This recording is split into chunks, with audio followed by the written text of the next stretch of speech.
টিং কাটি কিনে এইফালে দি সোমাইছে, এনেকে ওপৰেদি এনেকে ভাঙি এনেকে সোমাইছে।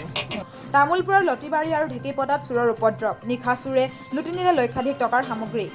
সোণৰূপৰ লগতে নগদ 60,000 টকা আৰু লৈ গ'ল মোবাইল।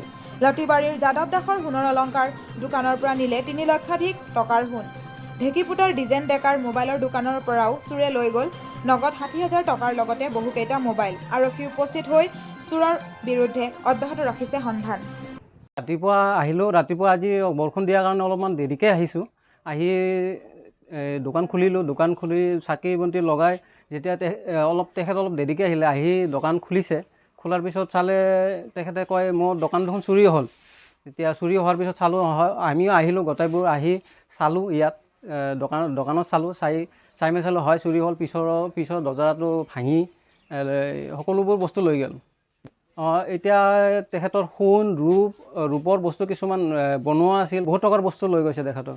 আমাৰতো চিন্তাই হৈছে যে আমি কেনেকৈ আমি ব্যৱসায়টো কেনেকৈ কৰিম।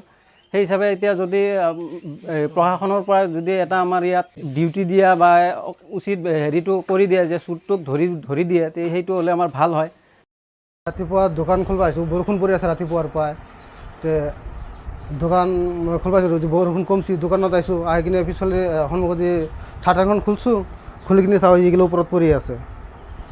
পিছতে মোৰ লগৰ দোকানীকেইটাক মাতছোঁ, সিহঁতে আহিছে, দেখা পাই কিনে চব লৈ গৈছে। সিহঁতে পিছফালে গেছি, যাই কিনে চাইছে যে তালাখন কাটছি, পিছফালে দৰ্জা তালাখন ভাঙি কিনে ভিতৰত সোমাই কিনে এইগিলা চব লৈ গৈছে। মোৰ কেছ কাউণ্টাৰত সোণা আছিল, 1 তোলা সোণা আছিল আৰু ৰূপা চোপা কাষ্টমাৰক দিয়া সোণা ৰূপা আছে, পুৰণা সোণা থাকে, ৰূপা থাকে, সেইগিলা চব লৈ গৈছে। ওপৰত মোৰ চাজোৱা মাল থাকে, সেইখিনি চব লৈ গৈছে। ৰূপা মোটামুটি 2 কিলোমান হ'ব ৰূপা আছিল, সোণা মোটামুটি 1 তোলা আছিল সোণা, 3 লাখমান হ'ব। ৰাতিপুৱা মানে আমাক মোৰ ওচৰতে দোকান এটা আছে সীমান্ত বুলি, সি মানে ৰাতিপুৱা কল কৰিলে এনেকুৱা তহঁতৰ দোকানৰ মানে কি মানে বেৰা এখন কাটিছে।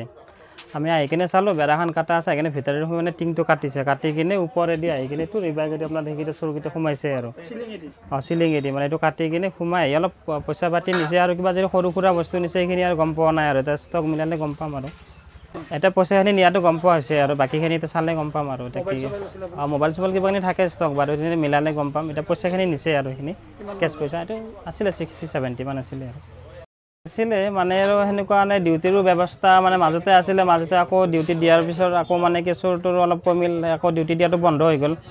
তাৰে পিছত আকৌ নতুনকৈ এতিয়া ডিউটি দিয়াৰ ব্যৱস্থা আছে নে চলি আছে, এতিয়া নাই আৰু ডিউটিটো, সেইটো কাৰণে অলপ চোৰৰ সুবিধাটো হ'ল।